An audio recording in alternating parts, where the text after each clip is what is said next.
Hello दोस्तों, नमस्कार। तो आज हम लोग बीएड फर्स्ट ईयर का learning and teaching learning and teaching course 3 में टॉपिक इंडिविजुअल डिफरेंसेस व्यक्तिगत विभिन्नता पढ़ेंगे। तो इस टॉपिक व्यक्तिगत विभिन्नता में क्या क्या होता है इसको देखेंगे। ये बहुत ही इम्पोर्टेंट टॉपिक है, एग्ज़ाम में बहुत बार पूछा जा चुका है।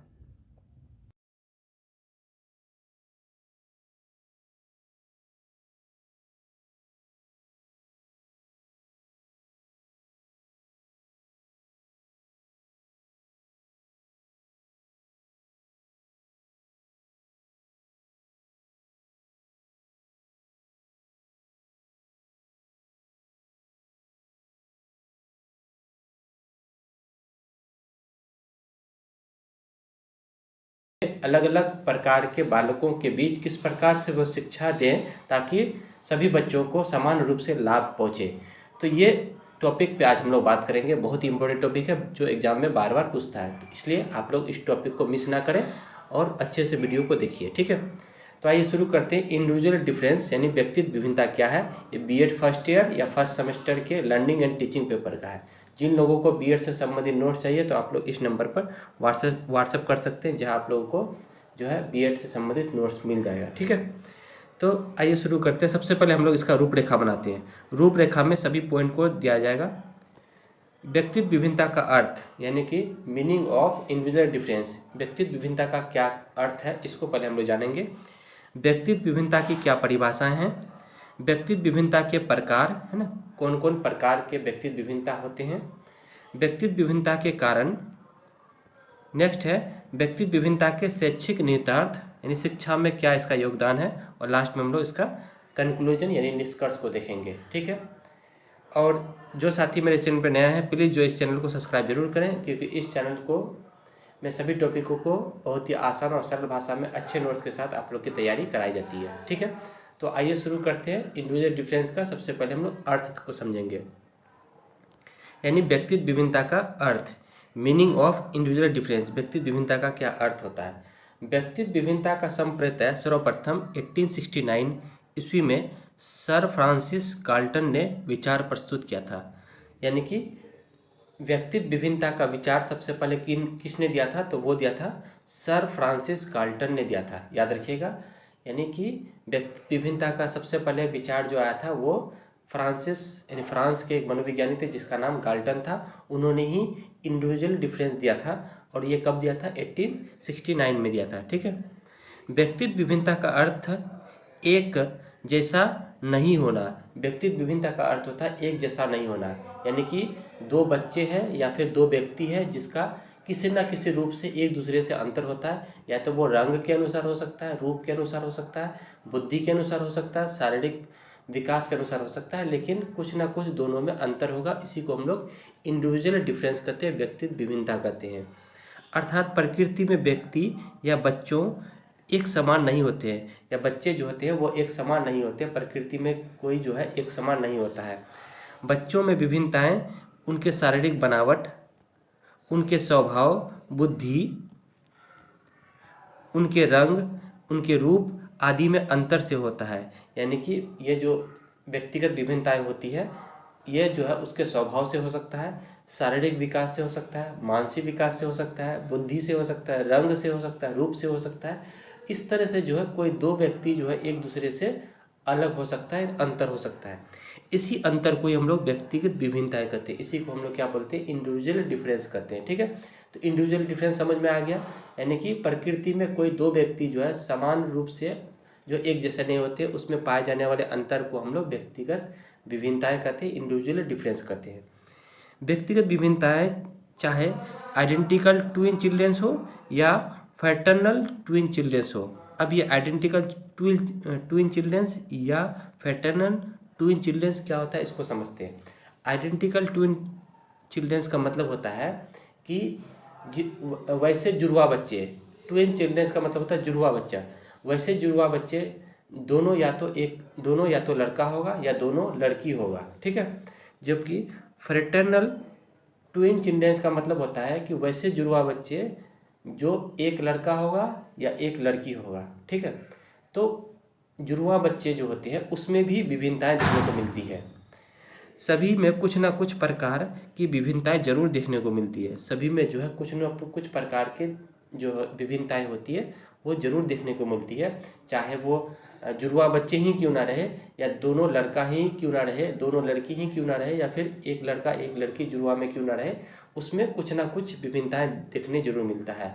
एक हो सकता है अधिक तेज बुद्धि का होगा, एक कम तेज बुद्धि का होगा, तो इस तरह से जो है उसमें जो है विभिन्नताएं जरूर देखने को मिलता है, ठीक है। जुड़वा बच्चे यानी कि आइडेंटिकल चाइल्ड, जुड़वा बच्चे शारीरिक रूप से एक समान दिख सकते हैं। यानी अगर हम लोग बात करें जुड़वा बच्चों में, यानी ट्विंस चिल्ड्रंस की बात करते हैं, तो वो शारीरिक रूप से एक जैसा हो सकता है, किंतु उसके स्वभाव, उसके बुद्धि, उसके शारीरिक मानसिक क्षमता आदि में अंतर देखने को मिल सकता है। उसके शारीरिक मानसिक क्षमता में हम लोग अंतर देखने को मिल सकते हैं, लेकिन वो एक समान दिखने में एक समान लगेगा, लेकिन उसका बुद्धि, स्वभाव, ये सभी जो है अंतर देखने को मिल सकता है, ठीक है। तो इस तरह से हम लोग देखें कि व्यक्तिगत विभिन्नताएं, इंडिविजुअल डिफरेंस किस तरह से देखने को मिलता है, ठीक है। अब हम लोग इसको दो रूप से समझते हैं। व्यक्तिगत विभिन्नताओं के दो रूप हो सकते हैं, एक होता है अंतर व्यक्तिगत विभिन्नता, ठीक है, और एक होता है अंतर व्यक्तिगत विभिन्नता, ठीक। एक हो गया अंतः व्यक्तिगत विभिन्नता और एक हो गया अंतर व्यक्तिगत विभिन्नता। अंतर व्यक्तिगत विभिन्नता क्या होता है, इसको पहले समझते हैं। एक व्यक्ति के पास जितने भी गुण होते हैं वो गुण एक दूसरे से समान नहीं होते हैं। इसमें एक व्यक्ति का बात करता है। अगर हम यहाँ पे देखें कि ये एक व्यक्ति है, इसके पास जितने भी गुण होगा, जैसे शारीरिक गुण, मानसिक गुण, अभिप्रेरणा, रुचि और बुद्धि, इसके पास जितने भी गुण होगा वो सभी गुण एक दूसरे के साथ जो है कभी भी समान रूप से नहीं हो सकता है। हो सकता है उसका बुद्धि अधिक होगा तो उसका अभिप्रेरणा कम होगा, ठीक है। तो एक व्यक्ति के पास जितने भी गुण होते हैं वो एक समान रूप से नहीं हो सकता है। इसी को हम लोग अंतर व्यक्ति भिन्नता कहते हैं, जो एक व्यक्ति में होता है। अंतर व्यक्ति भिन्नता क्या होता है, दो व्यक्ति के पास एक जैसा गुण नहीं होता है, उसके गुणों में भिन्नता होती है। इसमें दो व्यक्ति का बात करता है, एक व्यक्ति ये हो गया, ठीक है, और एक व्यक्ति ये हो गया। दोनों व्यक्ति में जो है क्या होगा, एक समान रूप से जो है गुण नहीं होगा, दोनों व्यक्ति में भिन्नता होगा गुणों में। जैसे बुद्धि में भिन्नता होगा, रुचि में भिन्नता हो सकता है, शारीरिक में भिन्नता होगा, मानसिक में होगा, लंबा और गोरा, ये दोनों में भी हो सकता है कि कोई अधिक गोरा होगा, कोई सांवला रंग का होगा, कोई लंबा होगा, कोई नाटा होगा, ठीक है। तो इस तरह से जो है दो व्यक्तियों में जब अंतर देखने को मिलेगा तो उसे हम लोग अंतर व्यक्तित्व विभिन्नता कहेंगे, यानी भिन्नता कहेंगे। जब एक व्यक्ति में अगर अंतर देखने को मिलेगा तो उसे हम लोग अंतर व्यक्तित्व भिन्नता कहेंगे। इस तरह से व्यक्तित्व विभिन्नता के रूप को हम लोग देख सकते हैं, ठीक है। अब हम लोग इसकी कुछ परिभाषाओं को देखते हैं कि व्यक्तित्व भिन्नता की परिभाषा क्या है। डेफिनेशन ऑफ इंडिविजुअल डिफरेंस, व्यक्तित्व विभिन्नताएं की परिभाषा एक मनोवैज्ञानिक थे जिसका नाम था रेवर।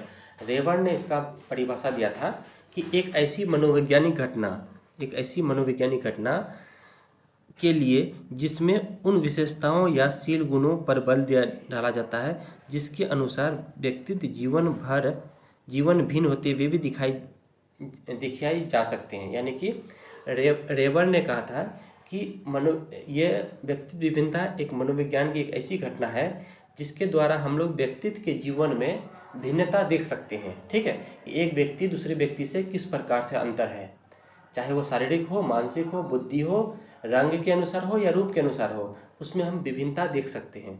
ये बात कही थी रेवर ने। उसके बाद नेक्स्ट मनोवैज्ञानिक है जिसका नाम है स्किनर। स्किनर महोदय ने कहा था, इसका परिभाषा दिया है कि व्यक्तिगत विभिन्नताओं से तात्पर्य व्यक्तित्व के उन पहलुओं से होता है जिसका मापन या मूल्यांकन किया जा सकता है। यानी कि व्यक्तिगत विभिन्नता का मतलब क्या हुआ कि हम उस दोनों में मापन कर रहे हैं या मूल्यांकन कर रहे हैं। दो व्यक्ति में जब हम दो व्यक्ति में अंतर करते हैं तो इसका मतलब हम उसका मूल्यांकन करते हैं। तो इसी को हम लोग स्किनर महोदय ने कहा था कि व्यक्तिगत विभिन्नता क्या होता है, एक मापन और मूल्यांकन किया जा सकता है, ठीक है। बहुत ही स्टैंडर्ड परिभाषा, याद हो जाएगा, ठीक है। नेक्स्ट पॉइंट है हम लोग का व्यक्तिगत विभिन्नता के प्रकार, टाइप्स ऑफ इंडिविजुअल डिफरेंस। व्यक्तिगत विभिन्नता के कौन कौन प्रकार हो सकते हैं, ठीक है। तो टाइप्स ऑफ इंडिविजुअल डिफरेंस, व्यक्तिगत विभिन्नता के कौन कौन प्रकार हैं। व्यक्तिगत विभिन्नता पाए जाने वाले भिन्नता के आधार पर कई प्रकार के हो सकते हैं, यानी कि व्यक्तिगत विभिन्नता कई प्रकार के हो सकते हैं। एक होता है शारीरिक विकास में, ठीक है। शारीरिक विकास में व्यक्तिगत विभिन्नता हो सकता है। पहला है शारीरिक विकास में। शारीरिक भिन्नता से तात्पर्य है कोई व्यक्ति अधिक गोरा, कोई अधिक सांवला होता है। यानी कि शारीरिक विकास का मतलब होता है कि कोई व्यक्ति अधिक गोरा होता है, कोई अधिक सांवला होता है। एक ही उम्र के बालकों के शारीरिक विकास एवं परिपक्वन में स्पष्ट अंतर देखने को मिलता है। एक ही उम्र का बालक है, लेकिन उसमें शारीरिक विकास और उसमें मैच्योरिटी जो होता है वो अंतर देखने को मिलता है। इसी को हम लोग शारीरिक विकास में अंतर बोलते हैं। तो पहला अंतर देखिए, व्यक्तिगत भिन्नता में शारीरिक विकास में अंतर। दूसरा है मानसिक विकास में अंतर। मानसिक विकास में क्या है कि विभिन्न उम्र के व्यक्तियों का मानसिक विकास भिन्न भिन्न होता है। दूसरा प्रकार है कि अलग अलग उम्र के व्यक्तियों में मानसिक विकास जो होता है वो अलग अलग होता है। साथ ही साथ एक ही उम्र के बालकों में मानसिक क्षमता अलग अलग होती है। अगर हम एक ही उम्र का बालक का बात करते हैं कि एक ही उम्र का बालक है, लेकिन दोनों में मानसिक क्षमता क्या है, अलग अलग है, ठीक है। उसके बौद्धिक स्तर में भिन्नता होती है। समान उम्र के बालक में बौद्धिक क्षमता में भिन्नता पाई जाती है। समान उम्र का बालक है, लेकिन फिर भी उसमें जो है क्या होती है, बौद्धिक क्षमता अलग अलग होती है, ठीक है। यानी सोचने समझने की क्षमता दोनों में क्या होगा, अलग अलग होगा। तो ये हुआ मानसिक विकास में, देखिए, ठीक। तीसरा नंबर प्रकार है सांवेगिक विभिन्नता में। सांवेगिक विभिन्नता का मतलब हुआ कि बालकों में सांवेगिक विभिन्नता पाई जाती है, यानी बालकों में इमोशनल पाया जाता है, ठीक है। तो कुछ बालकों में क्रोध, भय, डाह जैसे संवेग अधिक होते हैं। कुछ बालकों में जो होती है वो क्रोध होता है अधिक, भय होता है, डाह जैसी, ईर्ष्या जैसी जो भावना अधिक होती है। लेकिन कुछ बालकों में यही गुण जो होता है वो क्या होता है, कम होता है। कुछ बालकों में सहानुभूति या परोपकारी अधिक होती है और किसी में कम होती है। तो इस तरह से हम लोग सामूहिक आधार पर भी जो है व्यक्तिगत विभिन्नता के प्रकार को देख सकते हैं। तीसरा नंबर में सामाजिक विकास। सामाजिक विकास में कैसे देखेंगे, सामाजिक विकास से भी बालकों में स्पष्ट भिन्नता दिखाई पड़ती है। कुछ बालक साहसी एवं बहादुर होते हैं। कुछ बालक जो होते हैं वो अधिक साहसी और बहादुर होते हैं। कुछ बालक कक्षा का नेतृत्व को अपने दमन में समेटना पसंद करते हैं। जैसे कुछ बालक ऐसे होते हैं जो कक्षा का मॉनिटर बनना पसंद करता है, वो कक्षा को अपने क्या करना चाहता है, नेतृत्व में रखना चाहता है। तो उस तरह से भी जो है वो पसंद करते हैं, कोई समाज में अधिक भागीदारी लेते हैं। जहाँ समाज में विभिन्नता पाई जाती है, जहाँ इस तरह से जो है समाज में क्या पाई जाती है, विभिन्नता पाई जाती है कि बालकों में भी समाज के प्रति किस तरह से योगदान देता है, उस आधार पर भी हम लोग व्यक्तिगत विभिन्नताओं को बांट सकते हैं, ठीक है। नेक्स्ट 5वां नंबर है प्रकार है भाषा विकास में विभिन्नता। भाषा के आधार पर भी हम लोग व्यक्तिगत विभिन्नता कर सकते हैं। व्यक्तिगत विभिन्नता भाषा के विकास में भी पाई जाती है। भाषा के विकास में भी व्यक्तिगत विभिन्नता पाई जाती है। समान उम्र के बालकों में समान रूप से भाषा विकसित नहीं होती है। समान उम्र का बालक है, लेकिन उसमें समान रूप से भाषा विकसित नहीं होती है। कुछ बालक जो है तेज़ी से सीख जाते हैं, कुछ बालक लेट से सीखते हैं। तो इस प्रकार से जो है समान उम्र के बालकों में भी व्यक्तिगत विभिन्नता भाषा के आधार पर देख सकते हैं। कुछ बालकों में लिखने, बोलने तथा समझने की क्षमता अधिक विकसित होती है, तो कुछ में कम होती है। कुछ बालकों में लिखने, बोलने, समझने की क्षमता तेज़ी से विकसित होता है, तो कुछ में थोड़ा लेट से होता है। इस तरह से जो है भाषा विकास के आधार पर जो है हम लोग व्यक्तिगत विभिन्नता के प्रकार को देख सकते हैं। 6वां नंबर प्रकार है यौन विभिन्नताएं। यौन विभिन्नताएं से तात्पर्य है कि समान उम्र के लड़कियों अथवा लड़कों का शारीरिक विकास में विभिन्नता देखने को मिलता है। समान उम्र का लड़का हो या लड़की हो, दोनों में शारीरिक रूप से विभिन्नता देख सकता है। लड़कियों का शारीरिक विकास लड़कों की अपेक्षा तेजी से होता है। लड़कियों का शारीरिक विकास लड़कों की अपेक्षा तेजी से देखने को मिलता है। लड़कियों का यौन गुण लड़कों की अपेक्षा तेजी से होता है। इस तरह से भी जो है यौन आचरण के अनुसार भी जो है हम लोग व्यक्तिगत विभिन्नताओं को देख सकते हैं। तो इस तरह से हम लोग 6 प्रकार को देखें जिस पर जो व्यक्तिगत विभिन्नता के टाइप्स थे, ठीक है। अब हम लोग बात करेंगे व्यक्तिगत विभिन्नता के कारण। क्या क्या कारण है जिस कारण से व्यक्तिगत विभिन्नताएं उत्पन्न होती है, एक व्यक्ति का दूसरे व्यक्ति से किस प्रकार से वो अंतर हो सकता है, क्या कारण है जो ये अंतर देखने को मिलता है। तो व्यक्तिगत विभिन्नताएं के कई कारण बताए गए हैं। पहला अनुवांशिकता यानी हेरिडिटी। अनुवांशिकता के कारण भी जो है व्यक्तिगत विभिन्नताएं देखने को मिलता है। जैसे माता पिता के अगर 2 बच्चे हैं तो उस दोनों बच्चे में भी हम लोग विभिन्नताएं देखने को मिलता है। अगर कोई माता पिता जो है अधिक तेज बुद्धि का है, सहानुभूति है, सहनशील है, तो उसका बच्चा भी जो है अधिक तेज बुद्धि और सहनशील का होता है। अगर किसी का माता पिता उदंड है या दुर्व्यवहार युक्त है तो उसके बच्चे भी वैसे ही होते हैं। तो यहाँ पे अनुवांशिकता का प्रभाव जो है बहुत अधिक पड़ता है अपने बच्चे पर विभिन्नता उत्पन्न करने के लिए।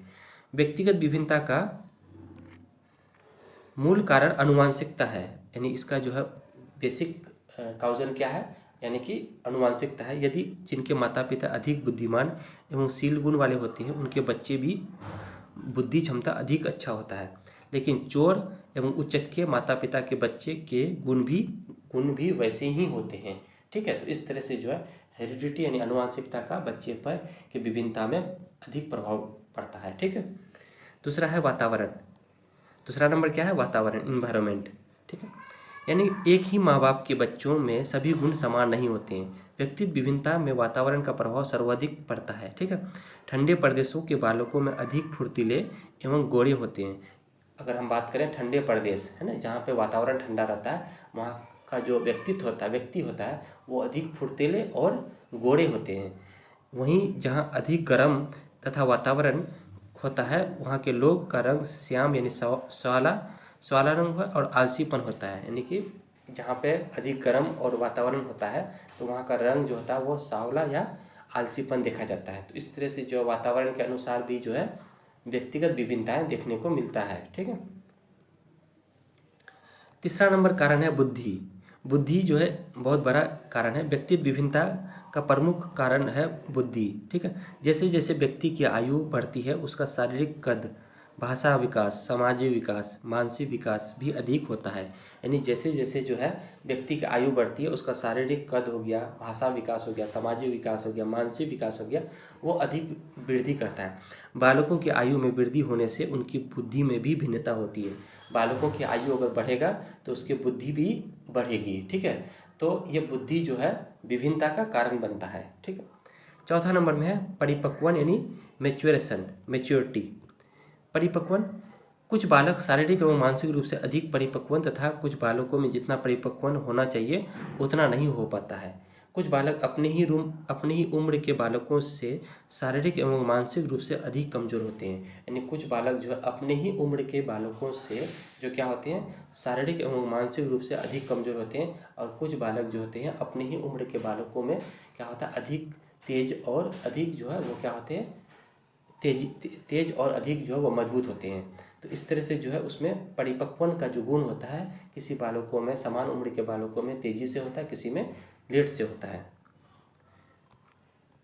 नेक्स्ट है लिंग।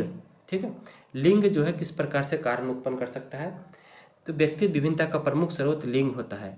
लड़के शारीरिक रूप से अधिक सबल एवं मजबूत होते हैं। यानी कि लड़का जो होता है वो शारीरिक रूप से अधिक मजबूत और सबल होता है, जबकि लड़कियां शारीरिक रूप से दुर्बल एवं मुलायम होती है।